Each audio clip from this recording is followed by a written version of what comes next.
जी अनवर साहब, शशि थरूर साहब जो हैं वो तो पहुंच चुके हैं अमेरिका में, डेरे डाल दिए उन्होंने। बल्कि जब हम सफारती महाज की बात करते हैं तो दूसरी तरफ शहबाज शरीफ साहब और आर्मी चीफ साहब जो हैं वो वहां पर मौजूद हैं टर्की में, और दूसरे 4 ममालिक का भी दौरा करना है। शशि थरूर की कामयाबी को किस तरह से आप देख रहे हैं कि वो कामयाब हो पाएंगे या नहीं, जहां वो कहते हैं कि 9/11 मेमोरियल का भी उन्होंने जो है वो दौरा किया, और वो ये कहते हैं कि अमेरिका भी क्योंकि इस दहशतगर्दी से गुजर चुका है, इसलिए it is the need for solidarity, और ये एक शेयर्ड प्रॉब्लम है। एक तो इंटरेस्टिंग बात है कि वो यहाँ आने के बाद न्यूयॉर्क से फिर वो चले गए गियाना, और कहा तो ये जरा कि वापस आएंगे, गियाना पास ही है, और लेकिन कुछ लोग ये भी कह रहे हैं कि शायद वापस ना आए, क्योंकि वो जो वीडियो वायरल हुआ है उनका जिसमें वो सदर ट्रंप का मजाक उड़ा रहे हैं, तो कुछ लोग कह रहे हैं शायद उनकी वजह से उनका दौरा काउंटर प्रोडक्टिव हो जाए। अभी बात वाज़ेह नहीं है, लेकिन वो जो उन्होंने किया वो एक बड़ी एक अक्लमंदाना कदम था कि वो गए वहाँ 9/11 के उस पर, और उस तरह जाए उससे अपील करने के ट्रंप इंतजामिया से उन्होंने बराह रास्त अमरीकी अवाम तक पहुँचने की कोशिश की। लेकिन मसला अवाम का तो नहीं है, आप 9/11 की यादगार पे जाएं, बातें करें, सब कुछ करें, मसला यहाँ ट्रंप एडमिनिस्ट्रेशन का है। और ट्रंप एडमिनिस्ट्रेशन जो है वो इस बात पे मुसर है कि उन्होंने ही सीज फायर कराई, उनके कहने पे सीज फायर हुआ, और उन्होंने इंडिया पाकिस्तान को मजीद जंग से बाज रखा। अब उस बात पे मैं नहीं समझता कि कोई भी कन्विंसिंग कर लें, सदर ट्रंप इस बात से पीछे हटने वाले नहीं है। मुझे ये लगता है कि उस पर कायम रहेंगे, और ये हो सकता है कि इसके बदले वो इंडिया से कोई बार्गेनिंग करें तजारती मामला पे, दीगर मामला पे, लेकिन इस पोजीशन से हटना मुश्किल है, क्योंकि सदर ट्रंप जो है अपने आप को एक पीस मेकर के तौर पे देखते हैं, और उनकी ख्वाहिश है जिसका इजहार भी कर चुके कि उनको अमन का नोबेल प्राइज मिले। तो मैं नहीं समझता कि शशि थरूर की कोशिशों से वो बाज आ जाएंगे या अपना रवैया बदल देंगे। अच्छा, एक डिफरेंस जो नजर आ रहा है दोनों अतराफ में, पाकिस्तान और इंडिया को अगर हम बात करें, अब शशि थरूर जैसे अमेरिका में मौजूद थे, इनकी कोशिश है कि हम दुनिया भर में जाएं, वो कहते भी हैं, और इंडिया का केस रखें और ये बताएं कि उन्होंने जो किया वो क्यों किया, और उनकी फाइट जो है वो अगेंस्ट टेररिज्म है और ये तमाम चीजें। जबकि हमारे दौरे का आगाज जो शहबाज शरीफ साहब ने किया, वो दोस्त मुल्क में मौजूद हैं, वो शुक्रिया अदा करने के लिए मौजूद है, ना कि अपना केस रखने के लिए। उनको इस वक्त ये किसी को कन्विंस करने की जरूरत नहीं है कि पाकिस्तान ने जो किया क्यों किया, या पाकिस्तान की जो फाइट अगेंस्ट टेररिज्म है वो किस तरह की रही है। तो वो इस वक्त अपने दोस्त ममालिक का शुक्रिया अदा करने के लिए मौजूद है, इस बात का कि उन्होंने जमकर जो है वो पाकिस्तान को सपोर्ट किया है। तो ये एक डिफरेंस आप देख रहे हैं। देखिए, तुर्की में तो यही बनता था ना, तुर्की ने जिस तरह आपका साथ दिया, उसके बाद जो इंडियन रिएक्शन आया, तो कम अज कम ये जरूरी था कि पाकिस्तानी वज़ीर-ए-आज़म जाके तुर्की का शुक्रिया अदा करे इस बात पे कि उन्होंने उनकी बहुत बड़ी तिजारत है इंडिया के साथ, उस तिजारत को रिस्क पे लगा के अब इंडिया कह रहा है कि हम सियासी ताल्लुकात पे नजरसानी करेंगे, तो उसको रिस्क पे लगा के उन्होंने खुल्लम खुल्ला पाकिस्तान का साथ दिया, और उस पर काफी इंडिया में, यानी सिर्फ हुकूमत की हद तक नहीं, अवाम की हद तक भी बहुत श्योर है कि क्यों तुर्की ने इस तरह साथ दिया पाकिस्तान का, क्योंकि इंडिया वालों को इस बात का यकीन था कि जो वज़ीर-ए-आज़म मोदी हैं उन्होंने बड़ी लॉबिंग की है, मुस्लिम ममालिक से बड़े ताल्लुकात बनाए हैं, तो लिहाजा अब कोई मुस्लिम मुल्क पाकिस्तान की मदद के लिए या पाकिस्तान की हिमायत में खड़ा नहीं होगा। लेकिन तुर्की ने ज़ाहिर इसको गलत साबित कर दिया, अज़रबैजान खुल के आपके साथ आया, सऊदी अरब ने खामोशी से सफारतकारी की कोशिश की, ईरान ने भी खामोशी से सफारतकारी की कोशिश की, तो वो ये बातें इंडिया में पसंद नहीं की गई हैं। लेकिन जाहिर है कि पाकिस्तान के मुफाद में कि पाकिस्तान जाए उसके शुक्रिया अदा करे, लेकिन इन मुल्कों से अलग जो है कि अमेरिका में या बरतानिया में, इन मुल्कों में पाकिस्तान का रवैया भी मुख्तलिफ होगा। दोनों ममालिक जो हैं वो अपने अपने इंडिया को जो है ये भी साबित करना पड़ेगा कि उसने जंग जीती, क्योंकि यानी ये पोजीशन ले ली है, और अब जब यहाँ जो न्यूट्रल जो है अदारे हैं वो भी कह रहे हैं कि जंग किसी ने नहीं जीती, और ये जंग जो है पाकिस्तान की बहुत बड़ी कामयाबी है कि पाकिस्तान ने अपने से कई गुना बड़े मुल्क के हमले को रोक लिया। इसको तो इस तरह देखा जा रहा है। तो इंडिया का का टास्क ज्यादा मुश्किल है।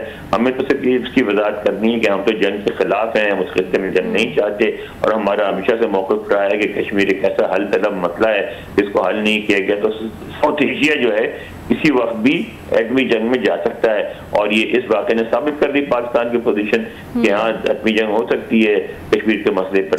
तो हमें तो हमारी पोजीशन इस लिहाज से डिप्लोमेटिकली बेहतर है, इंडिया को ज्यादा बड़ा काम करना है। सही जी। अनवर साहब बहुत शुक्रिया आपने सारा में ज्वाइन किया। अच्छा, आपकी क्या इतलात हैं आप तक, इनके थरूर साहब की मुलाकातें किन किन लोगों से हुई हैं? मैं कोई ज़्यादा, मुझे तो कोई बड़ा कोई बिग गन कोई नज़र नहीं आ रहा। कोई कांग्रेसमैन से हुई हैं, सेनेटर से हुई हैं, कमेटी के चेयरमैन है, वहाँ पे भी अगेन फॉरेन कमेटीज़ के हैं या साउथ एशिया के कमेटीज़ हैं, कांग्रेसमैन हैं, उनके बने हुए हैं ग्रुप्स वगैरह।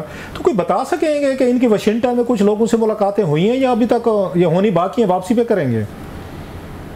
अभी तो वाशिंगटन नहीं आए हैं वो। अच्छा, वहाँ से गियाना चले गए थे, वाशिंगटन शायद वापस आए और फिर वो उनकी गुफ्तगू। लेकिन मसला ये है कि इस वक्त जो पाकिस्तानी वक्त भी जो है, जो आएगा तो पहले न्यूयॉर्क जाएगा, और वो न्यूयॉर्क में सेक्रेटरी जनरल से, जनरल असेंबली के सदर से और OIC से मिलेगा, और OIC की सफीरों की मीटिंग से खिताब करेगा। यहाँ उसके बाद वाशिंगटन आएगा, जहाँ कोशिश हो रही है उनकी मुलाकात की secretary of state Marco Rubio से, नेशनल सिक्योरिटी एडवाइजर से और दीगर लोगों से। जाहिर है कांग्रेस के अरकान से भी मुलाकात करेंगे। लेकिन पाकिस्तानी वक्त भी यहाँ जब वाशिंगटन 3 तारीख को पहुंचेगा, पहले न्यूयॉर्क आएगा। उसकी वजह यह है कि इस वक्त जो है कांग्रेस रिसेस पे है, वाशिंगटन में नहीं है। तो कांग्रेस के अरकान 2 तारीख को वापस आएंगे और उसके बाद ही मुलाकातें हो सकती हैं। तो रशीद जरूर हो सकता है कि गियाना और कहते हैं कई और मुल्कों में वहाँ जाएंगे और वहाँ से होके वापस आए, तो फिर उनकी मुलाकातें तो उनकी हो जाएंगी, क्योंकि खुद कांग्रेस के अंदर 4 इंडियन कांग्रेसमैन बैठे हुए हैं और इंडिया की लॉबी है, बहुत स्ट्रॉन्ग है, बहुत ताल्लुकात हैं, उनकी मुलाकात खुद की आसानी से हो जाएंगी कांग्रेस में। आप कह रहे हैं का नहीं पता जी, आपने कहा इंडिया की लॉबी बड़ी स्ट्रांग है। बिल्कुल, माजी में भी हमने देखा है बहुत सारे जो पाकिस्तान के खिलाफ कांग्रेस में बिल आते रहे। अभी भी हमने सुना था पिछले दिनों जो आर्मी चीफ के हवाले से वहाँ पे पाबंदियाँ लगवाने से बिल था, उसमें भी हम सुन रहे थे कि इस तरह की माजी में भी होता रहा है, प्रेशनल अमेंडमेंट्स आती रही हैं, बाकी यहाँ पे पाकिस्तान पे सैंक्शंस के। तो वो लॉबी जो है इन्फ्लुएंस क्यों नहीं कर सकी कि ट्रंप साहब और इंडियन हुकूमत के दरमियान इतनी ज़्यादा बैड ब्लड माजी में देखने में नहीं आ रहा पिछले 30-40 साल। मेरा ख्याल है उनका सदर अगेन, अगर उसके बाद अब कैसे निक्सन के बाद ये 71 के बाद इस तरह की सिचुएशन तुम्हें पहली दफा लग रही है कि इंडिया और उनके तल्लुकात खराब हैं, तो वो लॉबी तो इफेक्टिव नहीं रही। इसका मतलब ये भारतीय लॉबी जो है वहाँ कांग्रेस में नहीं, लॉबी तो अपनी जगह मौजूद है। असल मसला ये है कि 2 लीडरों की जो है ईगो की या इमेज की लड़ाई है। मोदी अपने आप को भारत में इस तरह पेश करते हैं कि वो तारीख में ऐसे लीडर के तौर पर जाने जाएंगे जिसने भारत को दोबारा मुत्तहद कर दिया, अखंड भारत बना दिया। वो अपने आप को इस तरह पेश करते हैं। अब उनके लिए इस बात को कबूल करना कि वो पाकिस्तान से लड़ाई में नाकाम हो गए और उनकी अपनी हिमाकतों की वजह से कश्मीर का जो इशू दोबारा रिवाइव हो गया, वो उनके लिए बड़ा मुश्किल है। दूसरी तरफ सदर ट्रंप जो है वो अपने आप को एक बैनुल-अक़वामी लीडर समझते हैं और वो इस बात से मुसर हैं कि वो पीस कराएंगे सारी दुनिया में, और ये कि अपने एक लेगेसी छोड़ के जाना चाहते हैं पीस मेकर के तौर पे। तो इन दोनों की जो लड़ाई में, उसमें जाहिर है कि लॉबी भी इतनी मुफीद नहीं हो सकती। अच्छा, ये जो अभी ये उनका वीडियो क्लिप है उनका थरूर साहब का, जिसमें ट्रंप साहब के बारे में वो कुछ ऐसी गुफ्तगू कर रहे हैं जो पसंद नहीं की जाएगी अमेरिकन में, ये पुराना क्लिप है या नया है? वहीं पे उन्होंने बात की, मेरा ख्याल है, अगर मैं गलत नहीं कह रहा, ये ऑक्सफोर्ड यूनियन में गए थे शायद खिताब करने या किसी और जगह। ये पुराना क्लिप लग रहा है मुझे, नया क्लिप नहीं है। आपकी क्या इसके बारे में? ये पुराना क्लिप है, उसको लेकिन हाईलाइट किया गया इस दौरान ना। ओके। और उस पे फिर वहाँ कह लगे वो तो जो हाईलाइट करेंगे इसको, तो फिर ये चीजें तो होंगी ना। तो ये पाकिस्तानी वहाँ पे जो हमारे ये सफारत खाने हैं या वहाँ पे डिप्लोमेट्स हैं, वो इस क्लिप को लेके आगे मतलब है वो काम कर रहे हैं कि उनके एडमिनिस्ट्रेशन तक पहुँचाने में, कि जो साहब आपको ये वोट लेने के लिए आए हुए हैं, आपके फेवर लेने के आए यहाँ पे आए थे, आपके प्रेसिडेंट के बारे में तो इनकी इतनी हद तक अमेज और बड़े इंतहाई डेरोगेटरी किस्म के रिमार्क्स है। मेरा ख्याल पहली प्रेसिडेंसी के हवाले से हैं, जब उस वक्त पहली दफ़ा प्रेसिडेंट बने थे वो। देखें, ये जो है जाहिर उनको बात कन्वे हो गई होगी और हमारे सफारतकार भी कोशिश कर रहे होंगे, लेकिन बात ये नहीं है कि पहले कही या अब कही, उसको इस दौरे के दौरान हाईलाइट किया गया और हाईलाइट करने वाले पाकिस्तानी नहीं, अमेरिकन नहीं, खुद इंडियन मीडिया है। इंडिया के हर मीडिया आउटलेट में ये बात दोहराई गई थी, लिखी गई थी, पेश की गई थी कि वहाँ गए और साथ उन्होंने कहा कि उनके यहाँ न्यूयॉर्क पहुंचने पर उनका एक वीडियो जो है वो वायरल हो गया, वही वीडियो ये था। तो जब खुद उन्होंने हाईलाइट किया तो ये बात तो खुद ब खुद हाईलाइट भी हो गई, कन्वे भी हो गई। असल में अभी इंडिया में एक एरोगेंस है कि वो सुपर पावर हैं और वो समझते हैं कि वो कुछ भी जो भी चाहे कह सकते हैं, जैसा अमेरिका कह सकता है और उनका कोई कुछ बिगाड़ नहीं सकता, और इस वजह से भी वो मार खा रहे हैं कि हर तरफ वो एक सुपर पावर की तरह एक्ट कर रहे हैं।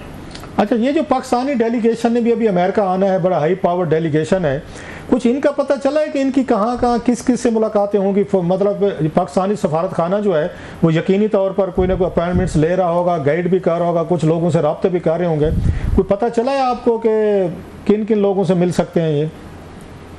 जी, कोशिश है और मेरा ख्याल हो भी जाएगी। सेक्रेटरी रूबियो से जो उनकी जो अमरीकी वज़ीर ख़ारिजा मार्को रूबियो, उनसे और नेशनल सिक्योरिटी एडवाइजर से, और उसके अलावा इनसे कांग्रेस के कई जो मतलब फॉरेन अफेयर्स कमेटी है, एक सब कमेटी है साउथ एशिया पे, उनसे मुलाकातें अरेंज की जाएंगी जो कि हो जाएंगी।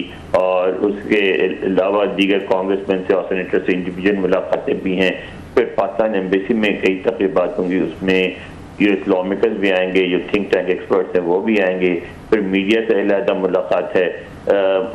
एक बड़ा इनके जो 5-6 दिन यहाँ 3 को आएंगे, 6 तक यहाँ रहेंगे, फिर 3-4 दिन जो होंगे बहुत मसरूफ गुजरेंगे उनके। सुबह 3 को आ जाएंगे न्यूयॉर्क से और पहले दिन आते ही मुलाकातों का सिलसिला शुरू हो जाएगा और 3 दिन तक मुसलसल मुलाकात। अच्छा सर, ये जो ओवरसीज पाकिस्तानी अमेरिकन हमारे जो पाकिस्तानी भैया हैं, ये साफ ज़रा हुकूमत पाकिस्तान से भी नाराज़ थे, हमारे इस्टेब्लिशमेंट फौज से भी नाराज़ थे, वो नज़र भी आता रहता था।